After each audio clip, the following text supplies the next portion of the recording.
Doctor Mahendra, आप क्या मेरी बात सुन पा रहे हैं?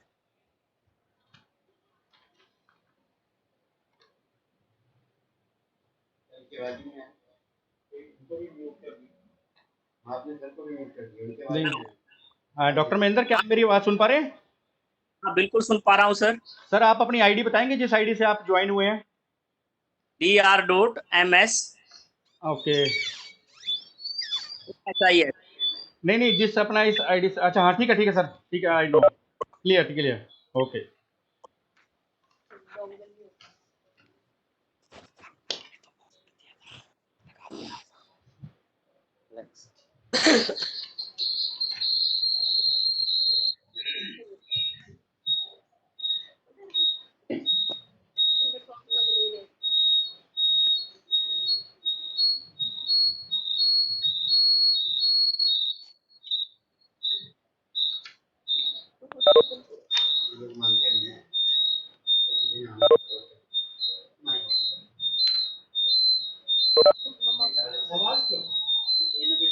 किसी ने कोई पीछे से ना ज्वाइन होने की कोशिश कर रहे हैं।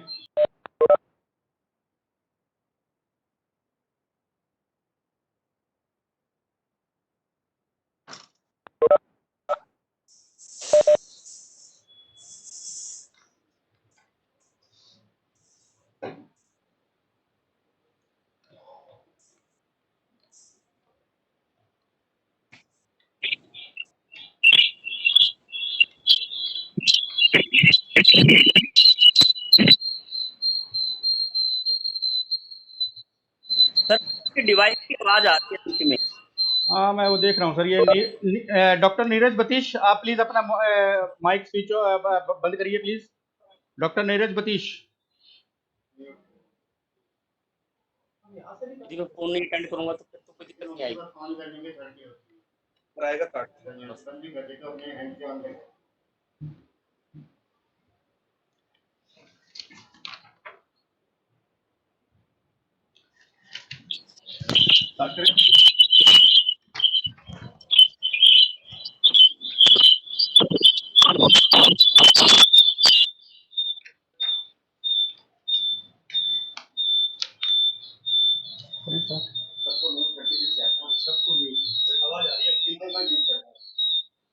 कर दिया मैंने म्यूट।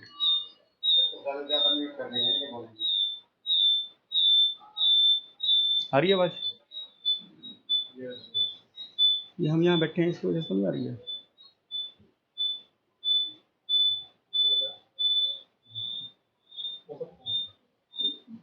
डॉक्टर साहब, आइए एक बारी बाहर जाके देखें, बाहर जाके देखें आप। विनय, आप भी देखो बाहर जाके। चली गई आवाज, चली गई आवाज।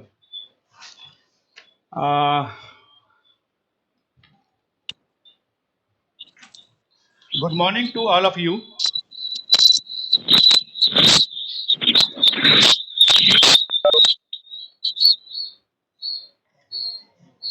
Good morning to all of you.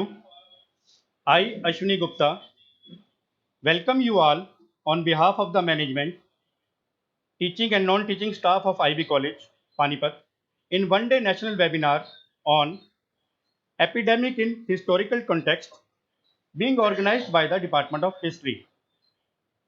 I welcome our today's keynote speaker, Dr. Mahinder Singh, Chairperson, Department of History and Archaeology, CDLU Sirsa. I also welcome our Principal Sir, Dr. Ajay Kumar Garg ji, Dr. Ramesh Das, HOD,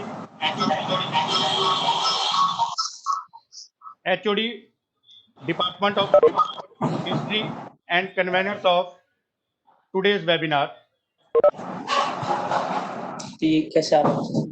Dr. Vinay Vadwa ji, co-convener, You can manage your audio guys. and Professor Vinay Bharti, technical team member. Let me give you some general instruction about today's webinar. Please mute your microphone and switch off your video during the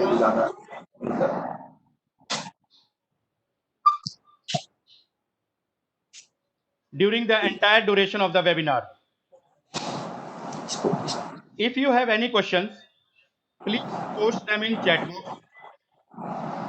We will take your questions after the speaker sir completes his talk. Now I invite Dr. Rameshwar Das to say a few words about our distinguished speaker.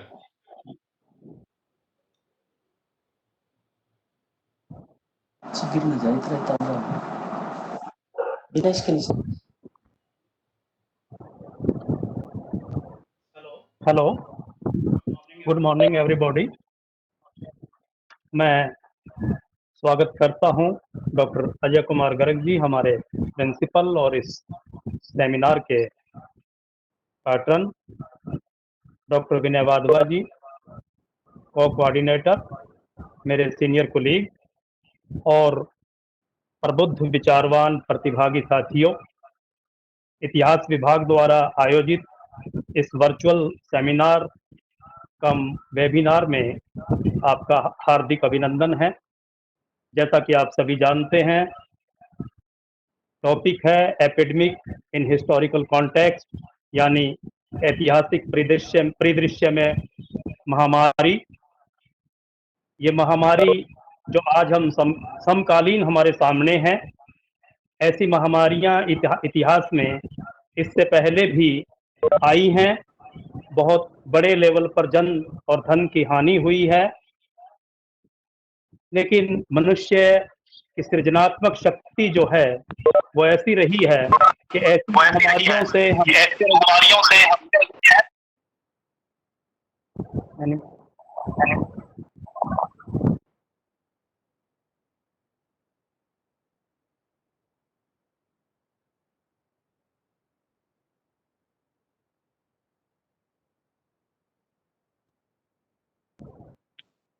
और इसीलिए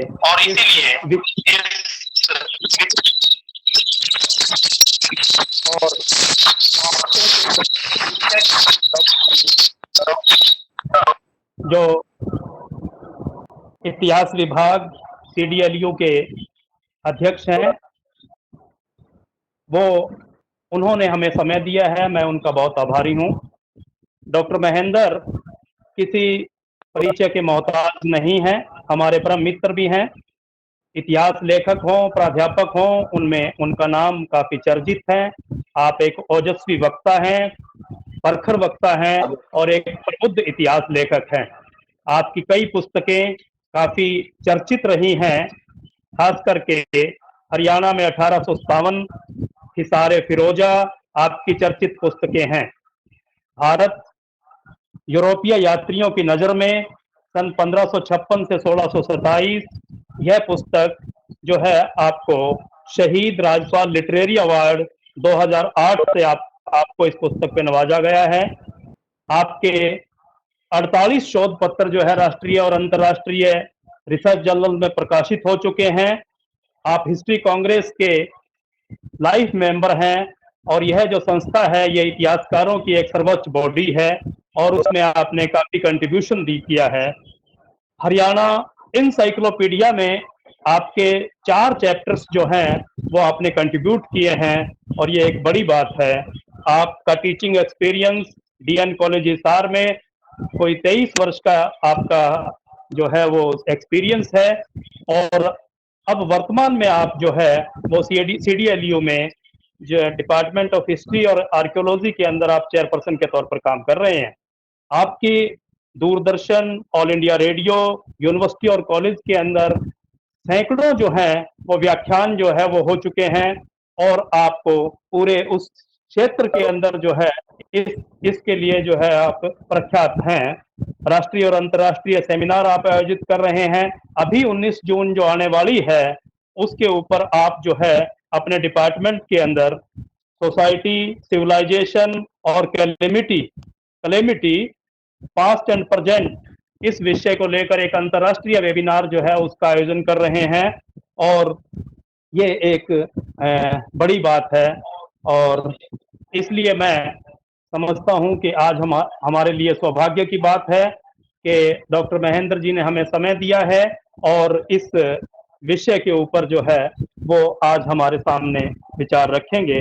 इससे पहले कि doctor Mahendra ji को हम जो है इस विषय के लिए आमंत्रित करें बोलने के लिए, मैं चाहूँगा कि हमारे प्राचार्य और इस वेबिनार के पैट्रन डॉक्टर अजय कुमार गर्ग जी जो हैं वो इस विषय में 2 शब्द कहें। डॉक्टर अजय कुमार गर्ग जी, धन्यवाद। धन्यवाद।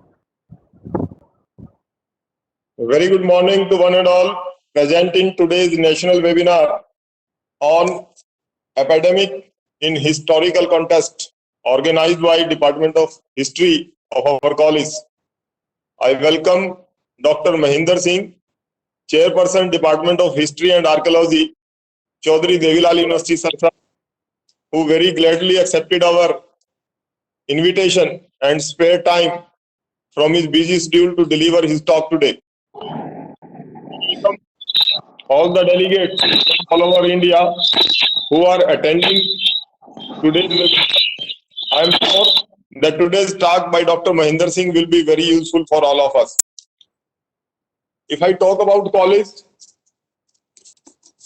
I am talking about lockdown period. During this lockdown period, IB College Panipat has organized 5 national webinars. This is 6th one today. Also, we have organized 2 online survey. In one survey, more than 1200 people participated. We have organized 2 awareness program, and also we have organized 10 national level competitions for the students in this lockdown period. If I talk about achievements of the college during this lockdown period, our college students had done wonder. I think it's the highest number in Haryana. We have 81 positions. हमारे पास 81 prices हैं इस lockdown period के अंदर, जिसमें से 27 position first है, 22 position second है और 32 पोजीशन थर्ड है। 27 बच्चों ने पहला पुरस्कार जीता है अलग अलग कंपटीशंस के अंदर। इसी तरह से 22 ने सेकंड और 32 ने third. And the proud moment, Reena Rani of BCom first year topped in Kurukshetra University, Kurukshetra, in the BCom first year result declared 3-4 days back. Also, 5th and 11th position in the same exam was held by our college students. इसका सारा श्रेय हमारे college के जो dedicated teachers हैं, committee teachers हैं, उनको जाता है। मैं एक बात और यहाँ हाईलाइट करना चाहता हूँ। डायरेक्टर जनरल हायर एजुकेशन ने हरियाणा में 8 कॉलेजेस को DGHE की वेबसाइट के लिए लेक्चर्स बनाने की जिम्मेवारी दी, जिसमें से IB कॉलेज एक है। और मुझे ये बताते हुए बड़ी प्रसन्नता हो रही है कि हमारे कॉलेज से लगभग 270 लेक्चर्स बनाकर हमारे इन टीचर्स ने डायरेक्टर जनरल हायर एजुकेशन को दिए और उनमें से लेक्चर्स DGHE की वेबसाइट पर अपलोडेड है। If I talk about this pandemic, after a lockdown of 68 days, now government is trying to bring the things normal. कोशिश कर रही है सरकार के चीजें धीरे धीरे नॉर्मल हो जाए, लेकिन अब ये जो टाइम है, we have to be more disciplined, we have to be more careful, more cautious, we have to follow the guidelines of the government, using face mask, social distancing, washing and sanitizing the hands regularly, taking healthy and nutritious diet, and also not spitting at public places. In India, recovery rate of COVID-19 patients is very good, approximately 50%, perhaps best in the world. And that is why mortality rate is very small, very low side in India. We teachers have more responsibility in this pandemic situation. The entire nation is looking toward this teaching fraternity. The traditional teaching has been badly affected due to this pandemics. We have to learn new technologies for online education nowadays. Zoom classes, Google Meet, Google Classes, WebEx, Microsoft Teams, etc. are the different platforms being used nowadays. YouTube videos has been very useful for students, but the issue is limited connectivity in rural areas, lack of electronic gadgets. This is also a problem for the students living in rural areas. We need to develop some mechanism so that we are able to cater each and every student, whether in rural area or in urban area. हम भारतीय सर्वे भवन्तु सुखिनः, सर्वे सन्तु निरामया, सब सुखी हों, सभी निरोगी हों, हम इस कथन में विश्वास करते हैं। और इस पेंडेमिक्स के अंदर भारत ने अलग अलग देशों की, कहीं दवाई की जरूरत थी या किसी भी तरह की हेल्प की जरूरत थी, पेंडेमिक्स में भारत ने किया है। अब हमें कोरोना के साथ ही जीना सीखना होगा। कोरोना से जैसे जिंदगी रुक सी गई थी, बहुत जान माल का नुकसान हुआ, पर इस लॉकडाउन में कुछ फायदे भी हुए हैं। नेचर हैज बाउंस्ड बैक, जल प्रदूषण कम हुआ है। जिन नदियों को हम बहुत कोशिश के बावजूद साफ नहीं कर पा रहे थे, उनका पानी क्रिस्टल क्लियर हो गया। वायु प्रदूषण एक बहुत बड़ी समस्या थी, जिसके बारे में दिल्ली के अंदर ऑड इवन और तरह तरह के फार्मूले लगाए गए, लेकिन इस लॉकडाउन के अंदर ऑल टाइम रिकॉर्ड जो एयर पोल्यूशन था उसका लेवल कम हुआ है, जिससे हेल्थ कंडीशंस इंप्रूव हुई। सांस की बीमारियां जो इस सीजन में अक्सर हुआ करती थी, इस बार उतना सुनने को नहीं आया क्योंकि वायु प्रदूषण बहुत कम था। जिंदगी की भागदौड़ में हमें अपने परिवार से मिल बैठकर बात करने का समय ही नहीं होता था, लेकिन इस लॉकडाउन के अंदर हमें वास्तविक जिंदगी का भी कुछ एहसास होने लगा कि ये भी एक जिंदगी हो सकती है। मुझे पूरा विश्वास है हम सब मिलकर सावधानीपूर्वक इस महामारी से बाहर आएंगे, इसका मुकाबला करेंगे और विजय प्राप्त करेंगे। जैसे अभी डॉक्टर रामेश्वर जी बता रहे थे, महामारियां पहले भी आई हैं। 1918-20 के अंदर की जो महामारी थी उसको कोई भूल नहीं सकता, लेकिन जीवन चलेगा और हमें अपना बचाव भी करना है और समाज का निर्माण भी करना है। ये टीचर्स के ऊपर जिम्मेवारी रहेगी। अंत में मैं अपने महाविद्यालय के हिस्ट्री डिपार्टमेंट के head of the department doctor Rameshwar Das ji, doctor Vinay Wadhwa ji convener, और साथ में जो हमारी टेक्निकल टीम स्पॉट है अश्विनी जी और विनय जी को बधाई देता हूं आज का ये वेबिनार आयोजित करने के लिए। और मैं धन्यवाद करता हूं आईबी कॉलेज मैनेजमेंट का, विशेष रूप से हमारे वाइस प्रेसिडेंट श्री अशोक नागपाल जी का, जिनका मार्गदर्शन व सहयोग हमें हमेशा मिलता रहता है। मैं ये बात यहाँ पर विशेष रूप से फिर हाईलाइट करना चाहता हूं कि इस लॉकडाउन के अंदर हमने अपनी जिम्मेवारी को बखूबी निभाने की कोशिश की है। और मेरी सबसे अपील भी है कि उन बच्चों की जितनी हम मदद कर सकते हैं, उनको स्ट्रेस से बाहर निकालना, उनके लिए स्टडी मटेरियल प्रोवाइड करना, ये हमारी जिम्मेवारी भी है और हमारी ड्यूटी भी है। तो आओ हम सब मिलकर इस महामारी के अंदर जो अपना रोल है वो पूरा करें। Leave up to God, rest everything will be fine. और अब मैं आज के जो हमारे स्पीकर हैं डॉक्टर महेंद्र सिंह हूं, उनसे प्रार्थना करता हूं कि आप अपनी प्रेजेंटेशन आज की अपनी टॉक दें। And let's all welcome doctor Mahendra Singh ji please. सभी को नमस्कार। आदरणीय गर्ग साहब, डॉक्टर रामेश्वर जी, डॉक्टर विनय वधवा जी और इस वेबिनार में जुड़े हुए मेरे सहयोगी बंधुगण, जैसा कि हम सब इस बात से परिचित हैं कि हम पिछले लगभग 3-3.5 महीने एक अलग तरह की स्थितियों के बीच में अपने आप को पा रहे हैं और वो परिस्थितियां बीच में हम चुनौतीपूर्ण जिंदगी जीने के लिए वहां से नए रास्ते निकालने का प्रयास कर रहे हैं। सर्वप्रथम मैं आभार व्यक्त करता हूं आईबी कॉलेज पानीपत की मैनेजमेंट का, प्राचार्य महोदय का, आयोजन मंडल का, जिन्होंने मौके के अनुरूप एक ऐसे विषय को चुना इसके ऊपर चर्चा करना समय की आवश्यकता है। और इससे पहले कि मैं अपनी बातचीत को आगे बढ़ाऊं, मैं आईबी कॉलेज पानीपत को मुबारकबाद देना चाहता हूं कि इस लॉकडाउन की परिस्थितियों में उनके बच्चों ने अपनी प्रतिभा और क्षमता के दम पर बहुत से पुरस्कार जो प्राप्त किए हैं और वो इस दिशा में और आगे बढ़ रहे हैं।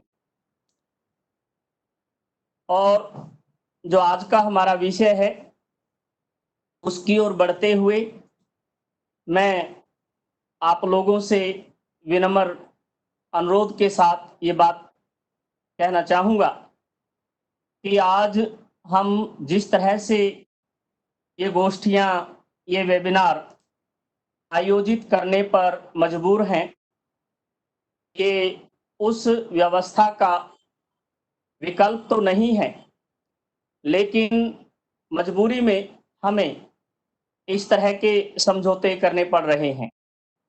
और जब हमें इस तरह के समझौते करने पड़ रहे हैं तो यहाँ पर ज़रूरत इस बात की है कि हम चीज़ों को ढंग से समझें। जो आज की चुनौती हैं, इस चुनौती को हमारी अतीत में मिली हुई चुनौतियों के साथ उनकी तुलना करें। हमारे पूर्वज जो हमारे से पहले इस तरह की चुनौतियों को झेल चुके हैं, उनके क्या रास्ते रहे उनको समझें और आज हमें क्या कुछ करने की ज़रूरत है इस बारे में नए ढंग से विश्लेषण करें। तो आज की इस बातचीत में मैं आप लोगों के साथ इस विषय पर चर्चा करूंगा कि ऐतिहासिक परिप्रेक्ष्य में जो महामारी है वो किस किस तरह से आती रही हैं, उनके क्या क्या परिप्रेक्ष्य रहे हैं और फिर इस कड़ी में उनका दायरा कितना व्यापक और विस्तृत रहा है।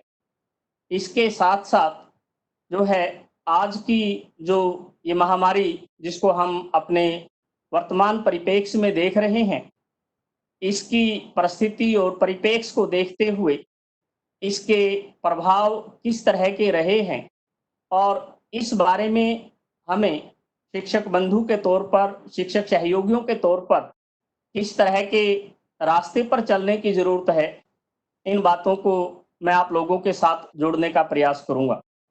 और एक और विनम्र अनुरोध कि मेरी बातचीत, मेरा जो विषय है उस दौरान हो सकता है जो आपकी जानकारी और आपका जो सोचने का दायरा है उसके साथ मेरी 100% सहमति ना हो या फिर मेरे साथ आपकी सहमति ना हो।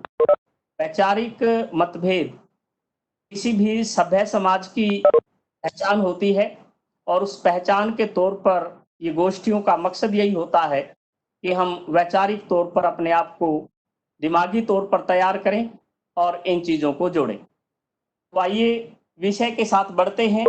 तो सबसे पहले जब हम आज की स्थिति को देखते हैं तो हमें जो वर्तमान समस्या है जिसको हम कोविड-19 का नाम देते हैं और विश्व स्वास्थ्य संगठन के द्वारा जिसे महामारी भी घोषित किया जा चुका है, पूरे विश्व में इसकी क्रिया प्रतिक्रिया क्या है, हम सब इससे परिचित हैं। तो ऐसी स्थिति में इसको देखने के बाद ये ज़रूरत महसूस हो रही है कि हम जो सभ्यता के अनुभव हैं उसके बारे में विचार करते हुए थोड़ा सा अपने आप को समझें और इस बारे में भी प्रयास करें कि जो ये व्यवस्था है इसकी दशा और दिशा क्या हो सकती है। तो जैसे हम सभी इंसान के तौर पर आज जिस रूप में हैं वो पूरी जिंदगी का सार है। यानी हम जिस भी एज में आज हैं तो जिंदगी में एक एक दिन, एक एक साल करके हम आज तक पहुंचे हैं, तो आज उस जिंदगी का सार है। इसी तरह से सभ्यता भी आज जिस रूप में पहुंची है वो सभ्यता की विकास यात्रा का सार है। और सभ्यता की जो विकास यात्रा है वो एक साफ सीधी जर्नैली सड़क नहीं होती, बल्कि जिस तरह से प्राकृतिक स्थिति में पहले मार्ग हम देखा करते थे या हुआ करते थे, उनमें जंगल, पहाड़, नदी, घाटी, दलदल, कटीली सब कुछ व्यवस्थाओं को जोड़कर वो मार्ग बना करते थे। इसी तरह के मार्ग हमारी सभ्यता के भी हैं और इस सभ्यता की विकास यात्रा के राजनैतिक, सामाजिक, आर्थिक और कई पहलू हैं जो अपनी भूमिका अदा करते हैं।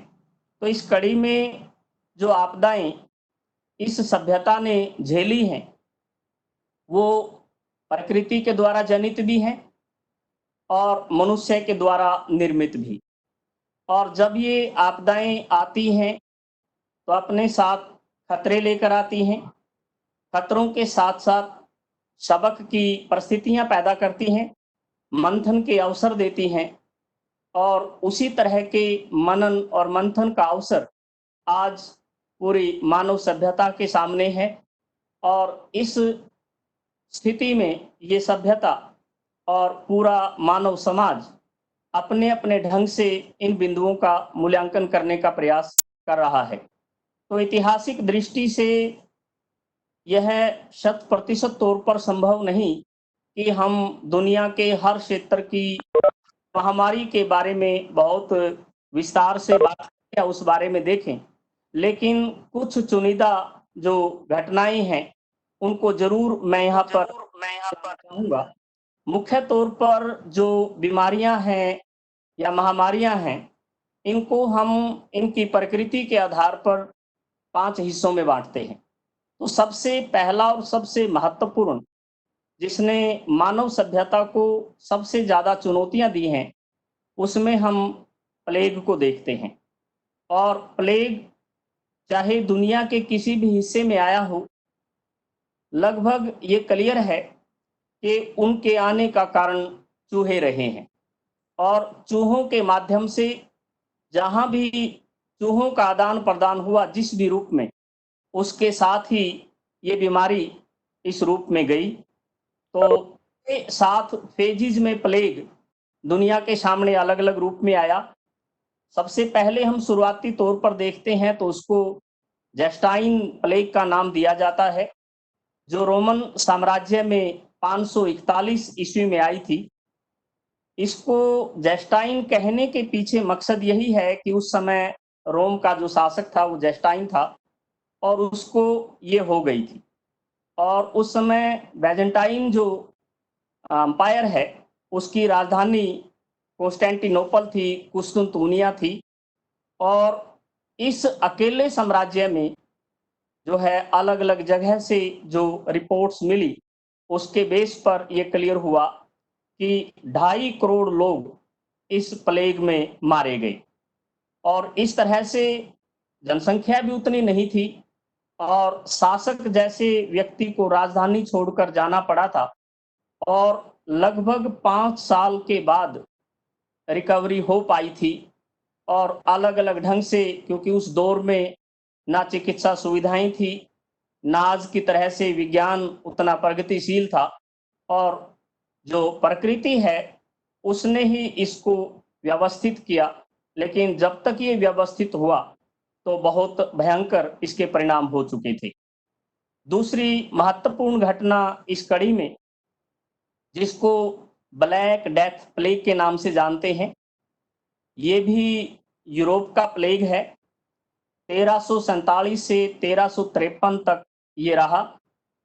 और एशिया से जो समुद्री जहाज में माल लद कर गया और जब वो इटली की बंदरगाह पर पहुंचा तो उस कड़ी में बहुत विचित्र घटना देखने को मिली कि जहाज जब बंदरगाह पर जाकर रुका तो उसमें से कोई व्यक्ति नहीं निकल पाया। बाहर लोग स्वागत के लिए तैयार थे।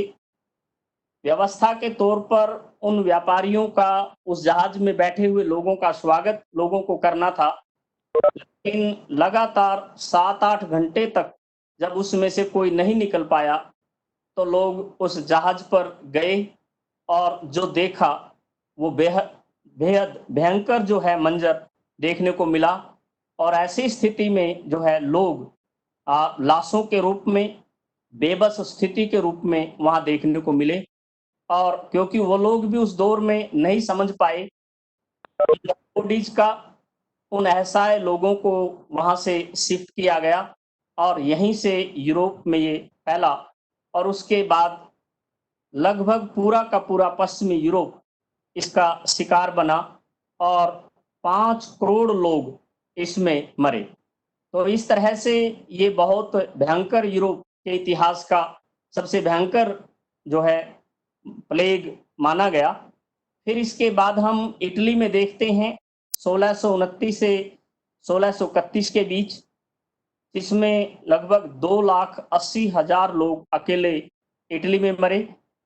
फिर हम लंदन के प्लेग की बात करते हैं जो 1665 से 1666 के बीच में आया, और यहाँ फिर हम वही अनुभव देखते हैं कि जो शासक है चार्ल्स सेकंड, वो जो है लंदन छोड़ के चला गया और 1,30,000 लोग लंदन में उस दौर में मारे गए।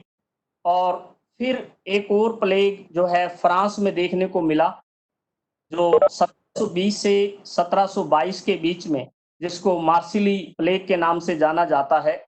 उसने भी अकेले फ्रांस में 11 लाख लोगों को शिकार बनाया।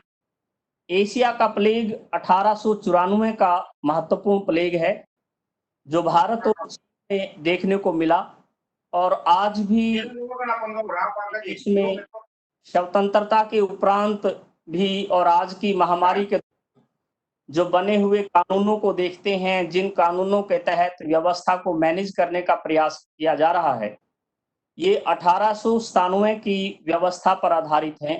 तो 1894 का प्लेग 1897 तक जाकर काबू आया, और फिर कुछ नियम, परंपराएं और कानून बनाए गए, उन्हीं को यहाँ पर व्यवस्थित करने का प्रयास किया गया।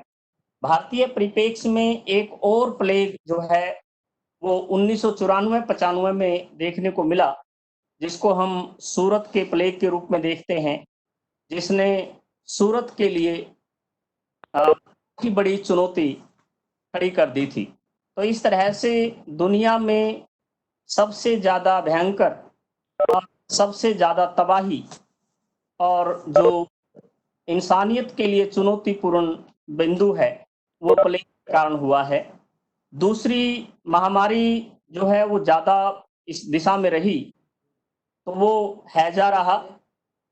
हैजा मूलतः पानी की समस्या के साथ जुड़ा रहा, साफ सफाई के साथ जो है इसका रिश्ता है, जहां नहीं होती वो रहा, और शरीर में पानी की कमी के तौर पर इसको जाना गया।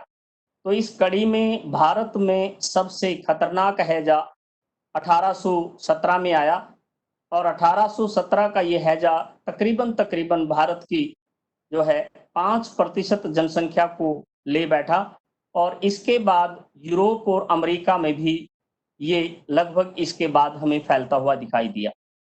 भारतीय परिप्रेक्ष्य में चेचक भी काफी बड़ी बीमारी रही है, और चेचक जो है अलग अलग उसमें रही, और आम फोक में, लोक में उसके लिए जो शब्द प्रयोग होते रहे, उसको माता के रूप में, बूढ़ी माता के रूप में देखा जाता रहा, और ये शरीर की बीमारी के तौर पर इसका जब बाद में समाधान होता तो ये स्किन पर, त्वचा पर ज्यादा प्रभाव डालती थी, और जब ये त्वचा को प्रभावित करती थी तो खासकर जो चेहरा है उसको काफी ज्यादा डिस्टरबेंस देखने को मिलती थी।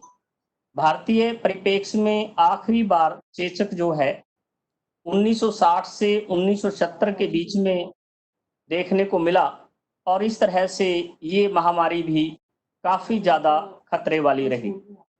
फिर इस स्थिति में हम फ्लू को पा रहे हैं, और फ्लू अलग अलग तरह के होते रहे हैं। इनमें यदि ज्यादा का जिक्र ना करके केवल मैं 3 की बात करूं, सबसे महत्वपूर्ण और सबसे चर्चित जो है 1918 से 1921 के बीच में रहा, जिसको हम स्पेनिश फ्लू के नाम से जानते हैं। हम इस बात से परिचित हैं 1914 से 1918 के बीच में विश्व युद्ध हुआ, और विश्व युद्ध की समाप्ति के बाद जो सेनाएं हैं वो अपने अपने देशों में जब वापस लौट रही थी, उसके साथ ये जो है बीमारी फैली।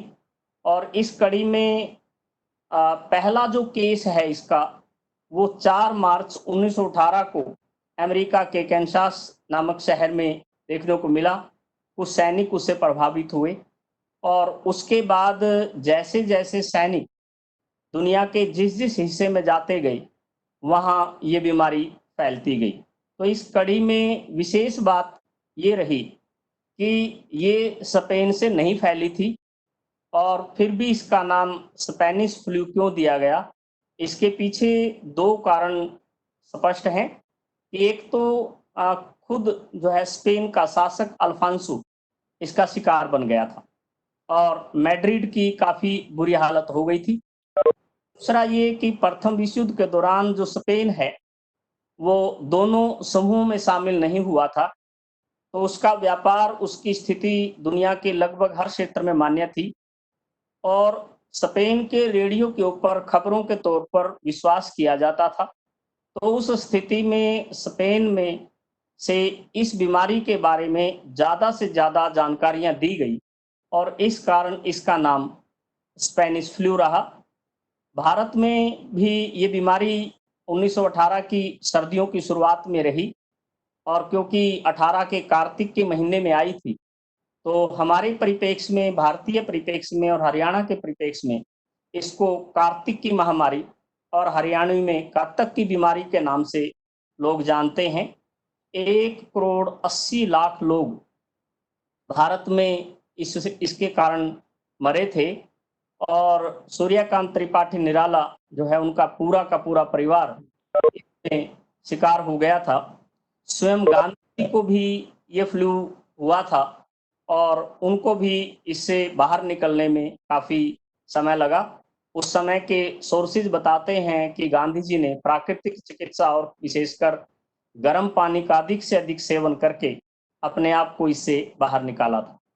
तो इस तरह से दूसरी जो फ्लू है, जिसको एशियन फ्लू का नाम दिया जाता है, ये 1956 से 1958 के बीच में फिर भारत और चीन के बीच में रही और इसका सर्वाधिक जो नुकसान है वो दक्षिणी पूर्वी एशिया के इलाके में रहा और तकरीबन 3 करोड़ दक्षिणी पूर्वी एशिया की आबादी इससे प्रभावित हुई।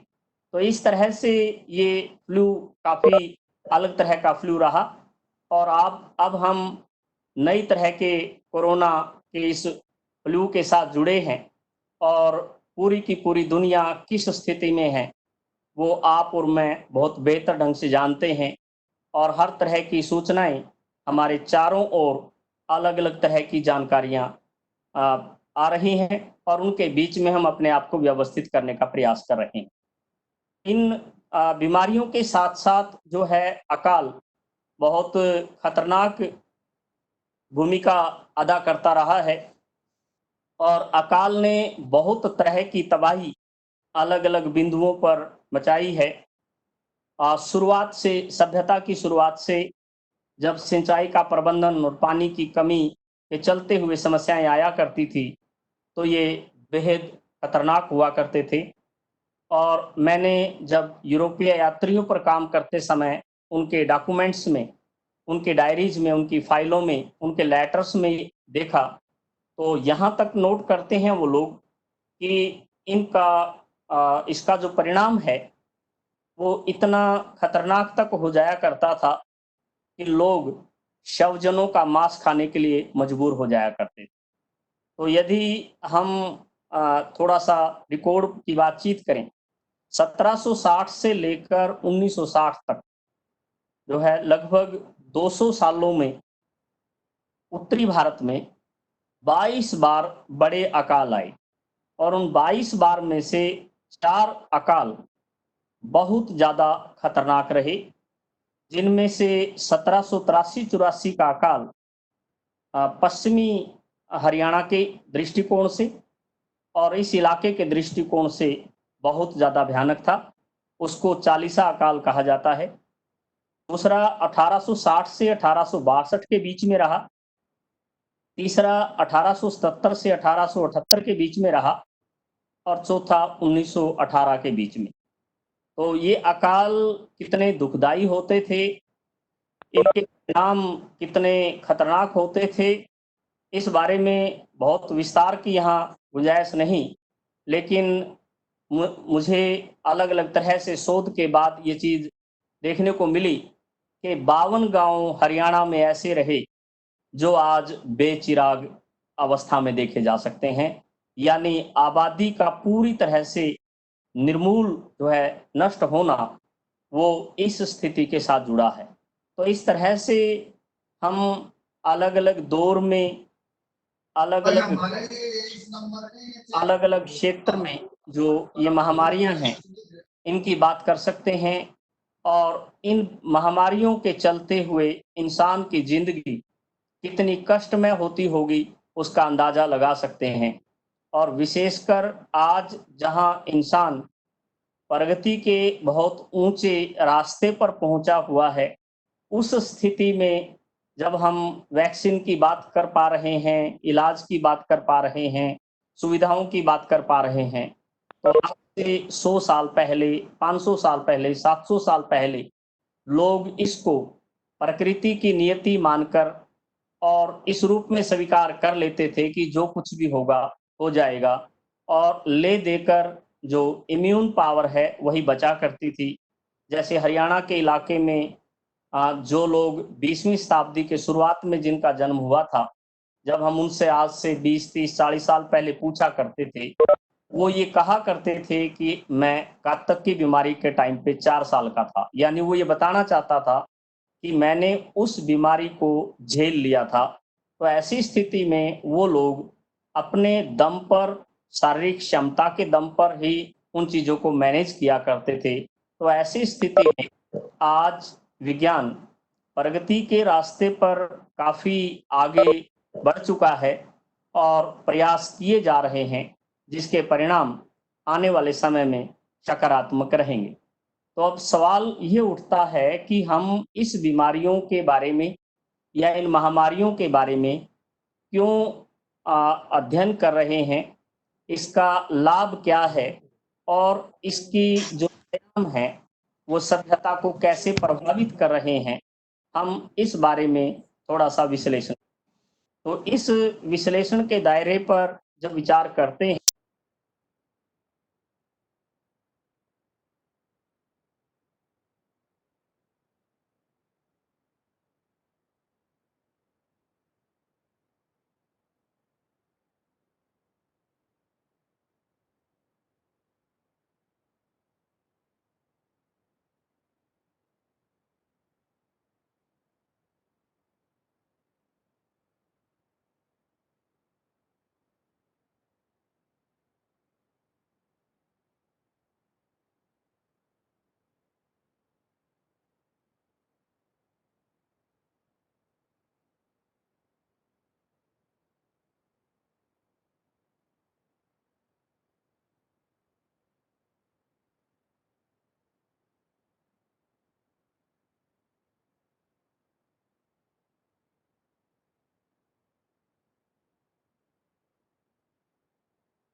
ये सवाल उठता है कि सभ्यता जिस तरह की विकास यात्रा के साथ आगे बढ़ते हुए अपने आप को संभलने और संभालने का प्रयास कर रही थी, तो ऐसे में कई तरह की चुनौतियां हैं और ऐसे में भविष्य की जो तस्वीर है वह भी इतनी ज़्यादा हमें स्पष्ट नहीं दिख रही है। जहाँ तक आर्थिक व्यवस्था का सवाल है, अर्थव्यवस्था में उद्योग, व्यापार और जो सेवा क्षेत्र है तकरीबन हमें चौपट हुआ दिख रहा है।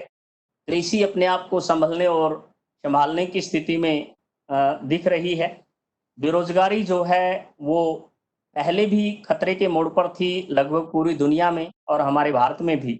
आज और ज़्यादा खतरे के मोड़ पर आई है और ऐसी स्थिति में पुनर्निर्माण इस अर्थव्यवस्था का वो काफ़ी ज़्यादा चुनौतीपूर्ण दिख रहा है और जिसको हम विकास कह रहे हैं या विकास की हम परिकल्पना कर रहे हैं, उसके बीच में हमें प्रतियोगिता करते हुए या तुलना करते हुए आगे बढ़ने की बात है, लेकिन मानवीय मूल्य और जो टिकाऊ पक्ष है, वो कई जगह हमें खतरे में दिखाई दे रहा है। तो इन्हीं पहलुओं के साथ-साथ जब विचार कर इस महामारी का, उसका एक मनोवैज्ञानिक पक्ष भी हमें दिखाई देता है और मनोवैज्ञानिक पक्ष में सवाल है कि सूचनाएँ हमारे पास अति में आ रही हैं या परोसी जा रही हैं, उनके ऊपर विश्वास और अविश्वास दावे के साथ नहीं कहा जा सकता। हर व्यक्ति अपने अंदर बीमारी ढूँढ रहा है और जो है उसको फिर अ, अपने ढंग से सुलझाने की भी प्रयास कर रहा है। भ्रांति, अफ़वाहें और मौकाप्रस्त जो ताकतें हैं, उन चीज़ों को अपने ढंग से देख रही हैं। हमारे स्वभाव, हमारी आदतें, मनोरंजन के तौर तरीके बदल रहे हैं और अति जिज्ञासा भी यहाँ पर विशेष तरह की समस्या पैदा कर रही है। तो यहाँ पर 2 और नई तरह के खतरे पैदा हुए हैं। एक व्यक्तित्व निर्माण में, तो व्यक्तित्व निर्माण की हमारी सांस्कृतिक परंपरा जो रही है, वो व्यक्ति से व्यक्ति के गुण सीखने की रही और हम किसी व्यक्ति को अपना आदर्श मानते रहे हैं और उस आदर्श से जीवन के अनुरूप आगे बढ़ने की बात सोचते रहे हैं। तो ऐसी स्थिति में हम लगभग पिछले 20-25 सालों से व्यक्ति से व्यक्ति नहीं, बल्कि जो रील है, जो स्क्रीन है, उसकी जो पर्सनैलिटीज़ हैं, उनको अपने जीवन का आधार मानकर आगे बढ़ रहे थे और उसके चलते हुए जो व्यवस्था है, उसमें कई तरह की जो संकट हैं, वो देखने को मिल रहे थे। इस दौरान वो समस्या और ज़्यादा गंभीर बढ़ी है। हम आर्थिक और सामाजिक जो विकास है, उसमें समन्वय नहीं बना पाए हैं और ऐसी स्थिति में हम मजबूर होकर इस टेक्नोलॉजी को आज से 4 महीने पहले, 6 महीने पहले सभी को ये सलाह देते थे कि सीमित तौर पर प्रयोग करो, संभल के प्रयोग करो।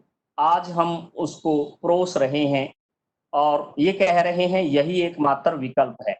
तो इसके चलते हुए जो नए दायरे हैं, वो ठीक से विकसित नहीं हो पाए हैं और अंदर से हम कमज़ोर हुए हैं और बाह्य तौर पर ऐसी क्षमता नहीं जुटा पाए हैं, जिसके दम पर हम अपनी पर्सनैलिटी को नई तरह से मैनेज करें।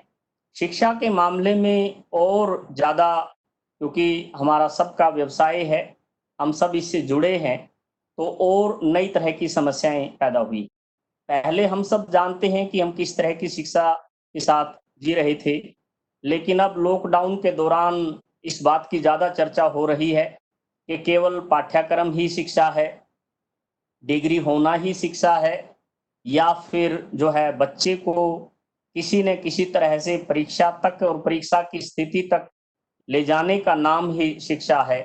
तो ऐसे में पहले ही हमारी स्थितियाँ इस दिशा में काफ़ी ज़्यादा समस्याएँ दे रही थी, उसमें हम और नई समस्याओं के साथ जुड़े हैं। जबकि हमारी संस्कृति, भारतीय संस्कृति शिक्षा का मतलब चरित्र से लेती है, चरित्र निर्माण की बात करती है, व्यक्तित्व निर्माण की बात करती है, मूल्यों के संरक्षण की बात करती है, जो मानव संसाधन है इंसान के अंदर, उसके समुचित प्रयोग की बात करती है और फिर मौलिक सोच की बात करती है।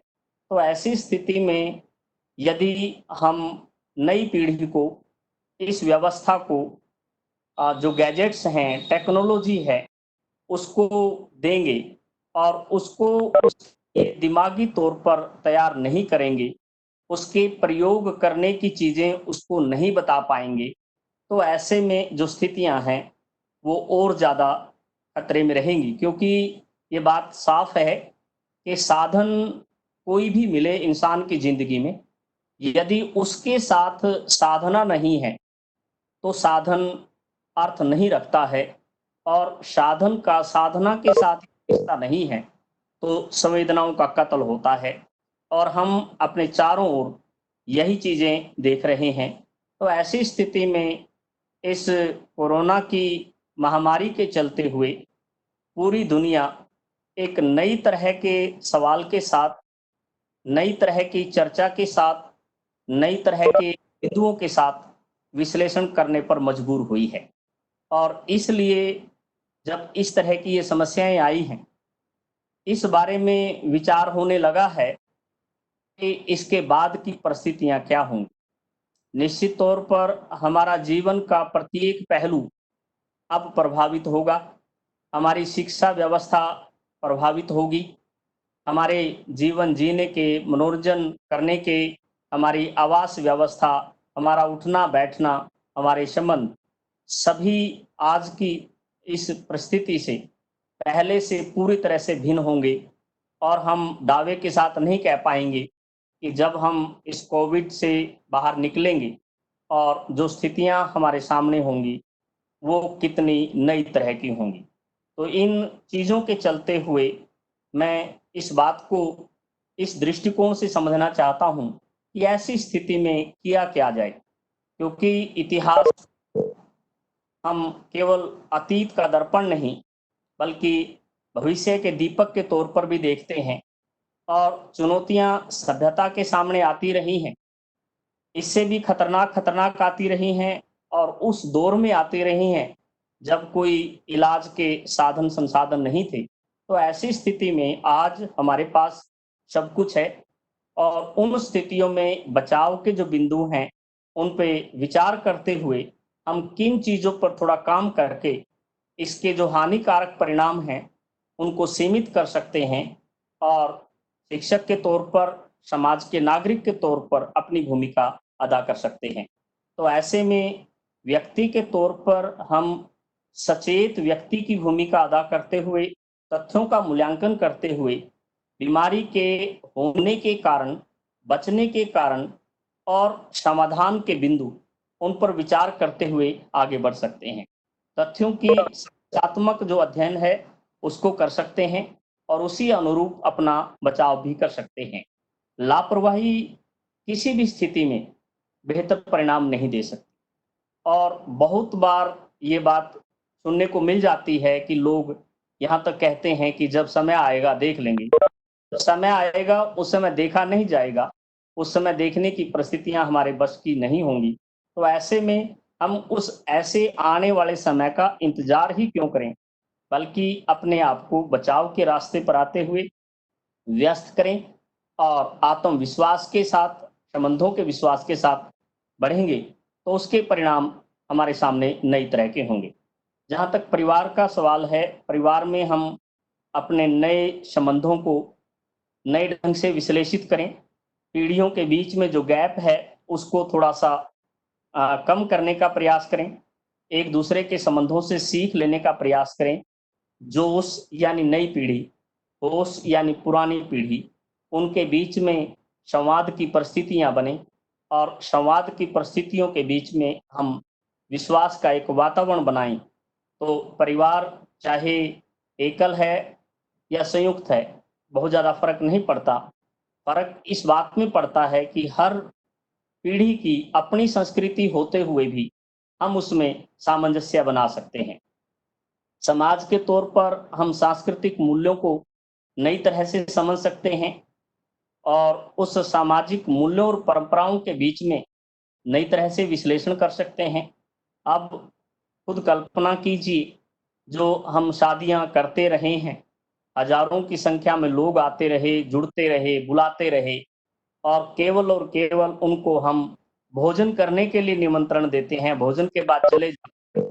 क्या ऐसी स्थिति में हमारे पास उसके मूल्यांकन और मंथन करने का समय नहीं है कि हम उन चीज़ों को, उनकी मर्यादाओं को पारिवारिक जो पृष्ठभूमि है उसके अनुरूप दिखें।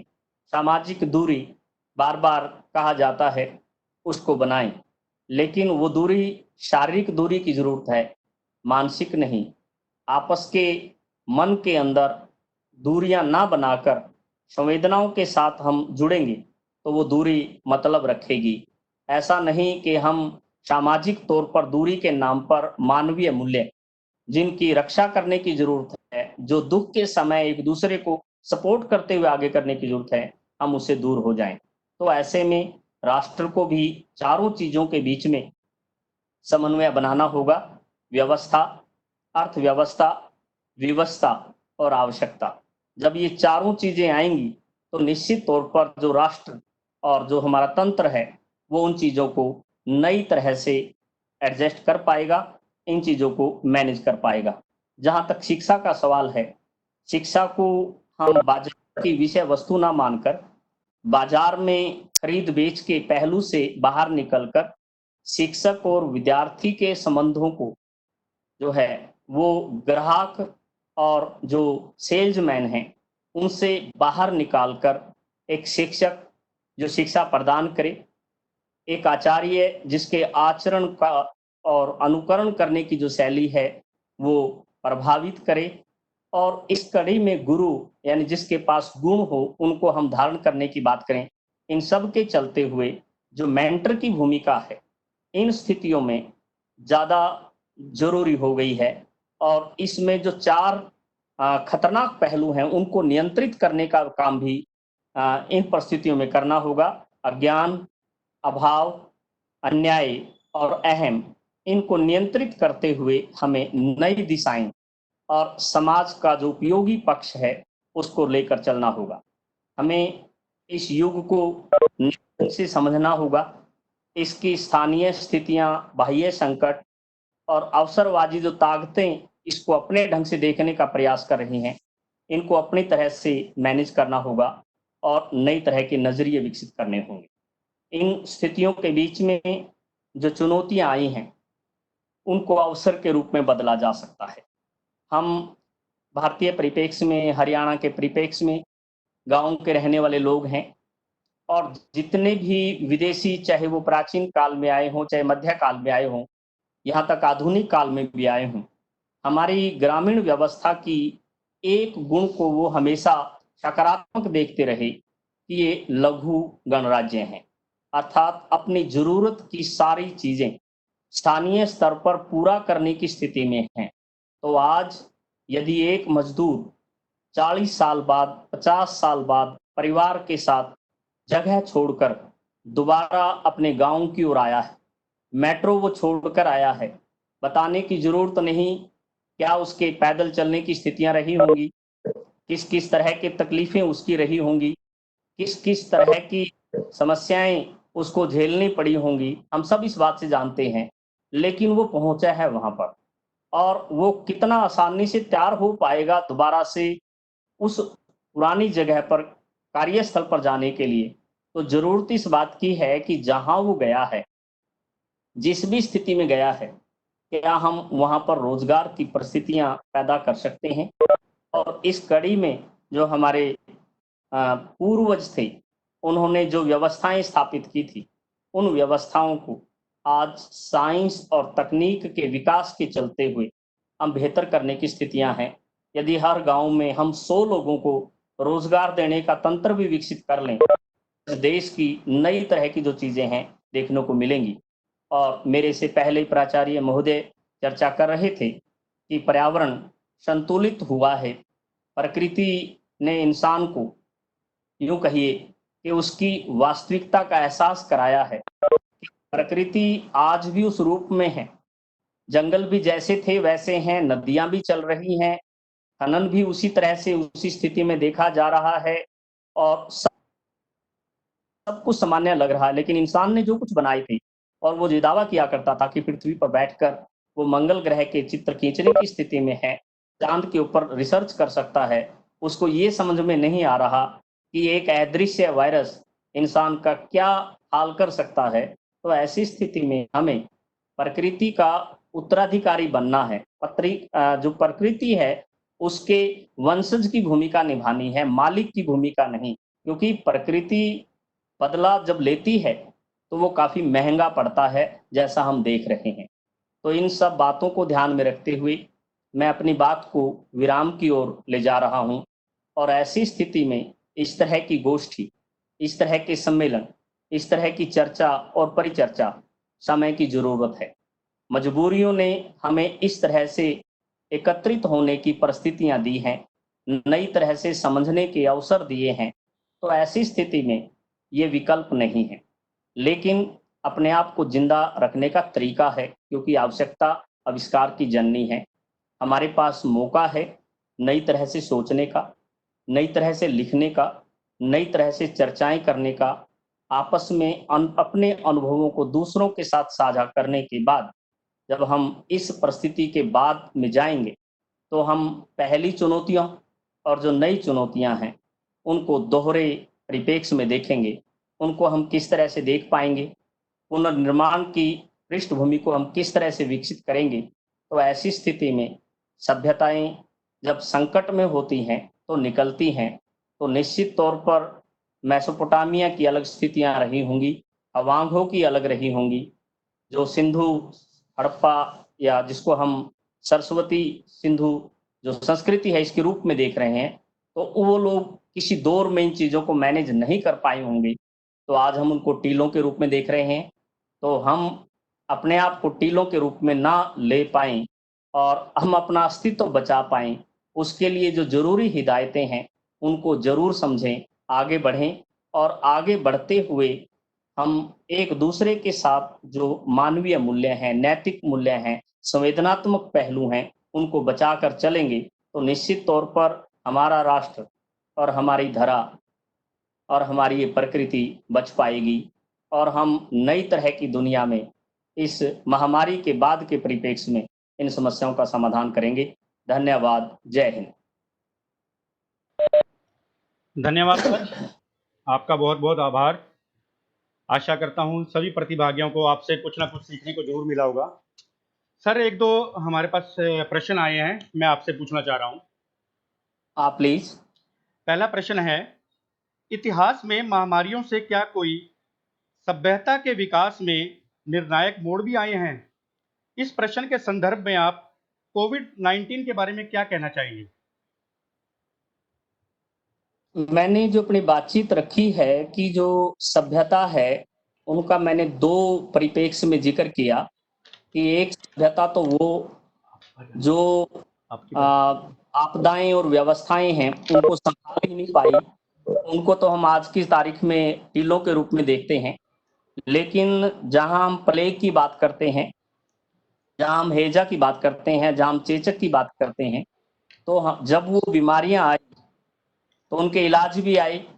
आज हमारे पास प्लेग की जो है दवाई है, आज हम हैजा को मैनेज करने की स्थिति में हैं, चेचक समाप्त ही हो गया है। तो ऐसे में निश्चित तौर पर जो सभ्यताएं हैं वो मोड़ लेती हैं और उनसे सबक लेती हैं। जिस दिन हमारी आज की जो कोविड-19 है, इसकी वैक्सीन बाजार में उपलब्ध हो जाएगी, तो ऐसी स्थिति में ये बिल्कुल उसी तरह की सामान्य बीमारी होगी जैसा कि जुकाम और बुखार होता है। तो ऐसी स्थिति में अभी चुनौती सिर्फ इतनी है कि इसका तोड़ नहीं मिल पाया है और तोड़ यदि पहले की बात करते हैं तो उसको प्रकृति दिया करती थी, आज प्रकृति नहीं, इंसान ढूंढने का प्रयास कर रहा है। पिछली, जैसा कि मैंने बताया कि एक महामारी तकरीबन 5 साल ले लिया करती थी मैनेज होने में। तो ये चीज़ आप लोगों के सामने है, मेरे सामने भी है। इसको निश्चित तौर पर जहाँ तक मैं समझता हूँ, आज जिस तरह के परिणाम सामने आ रहे हैं, तो इसको 1 साल से आगे भी जाने नहीं दिया जाएगा। बहुत जल्दी ही ये चीज़ें मैनेज हो जाएँगी और इंसान पहले से सभ्य और संतुलित समझ के साथ आगे बढ़ेगा। धन्यवाद सर। एक और प्रश्न आया सर। हाँ जी। इन महामारियों को कंट्रोल करने के लिए क्या-क्या मेन स्टेप उठाए गए थे और वो स्टेप्स कितने कारगर साबित हुए थे? देखिए, यदि हम इन पिछले 50 सालों को छोड़ दें भारतीय परिप्रेक्ष्य में और यूरोप के परिप्रेक्ष्य में तकरीबन हम 200 साल पहले चले जाएं, तो इंसान के पास साधन ही कितने थे। और जब साधन नहीं थे तो व्यवस्था यानी शासक और जो शासन तंत्र है वो अपनी ओर से कितना मर्जी दावा कर ले, उसके परिणाम उस तरह थे। तो ऐसी स्थिति में उन लोगों ने ढंग से, जैसे कि 1918 की हम बात करते हैं, आयुर्वेदिक दवाइयों पर काफी ज्यादा काम किया गया था। बीमारियों से बचने के लिए जो है अलग अलग तरह की सुविधाएं दी गई थी, लेकिन ना तो वो सूचनाएं उस दौर में पहुंच पाती थी, ना लोग कनेक्टिविटी कर पाते थे। तो सिर्फ और सिर्फ एक बात मान लीजिएगा, किसी राजधानी से, फ्रांस की राजधानी पेरिस से कही, और वो फ्रांस के किसी दूसरे कोने तक जाने में उस बात को ही 1.5 महीने तक का समय लग जाता था। भारतीय परिप्रेक्ष्य में ही 1918 में जो भारत सरकार ने फैसला लिया कि लोगों को एकांत के लिए तैयार करना है कि एकांत में रहे। हरियाणा जैसे इलाके में वो सूचना जाके 1919 के लास्ट में पहुंची। तो ऐसी स्थिति में सूचनाएं बाद में पहुंचती थी, बीमारी पहले पहुंच जाती थी। तो लोग अपने ढंग से जो घरेलू नुस्खे हैं, जिंदगी के तरीके हैं, इम्यून पावर है, उसी के माध्यम से किया करते थे और वहीं से बाहर निकल पाते थे। कि बहुत बड़े स्तर पर शासन तंत्र इसमें कोई इफेक्टिव भूमिका अदा कर पाया हो, इस तरह के बहुत ज्यादा प्रमाण नहीं मिलते हैं। हालांकि दावे जरूर मिल जाएंगे उन परिप्रेक्ष्य। धन्यवाद सर, आपका बहुत बहुत आभार। हम बड़े भाग्यशाली हैं कि हमें आपको सुनने का मौका मिला। अब मैं हमारे आज के वेबिनार के को कन्वेनर डॉक्टर विनय वधवा जी को आमंत्रित करना चाहूँगा कि वो धन्यवाद के 2 शब्द कहें। Doctor Vinay Wadhwa ji.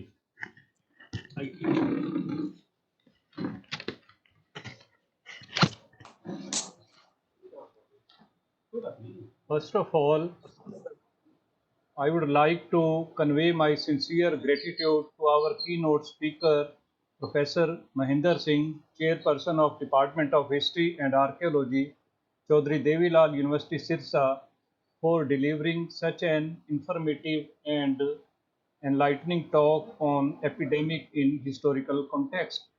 This talk has an all-time significance. However, its relevance to the present time is very high when the whole world is fighting the pandemic of coronavirus. I am thankful to all the participants who enrolled themselves in great numbers and boosted our morale for organizing this webinar. I do hope that it would have been a pleasant and memorable experience for them. Finally, I, on behalf of the whole team instrumental in organizing this webinar, would like to express sincere thanks to our college management and principal, Dr. Ajay Kumar Garg, for inspiring and supporting us to successfully accomplish the organization of this webinar. I once again thank all of you who are virtually connected to us right now. Have a nice day. Jai Hind.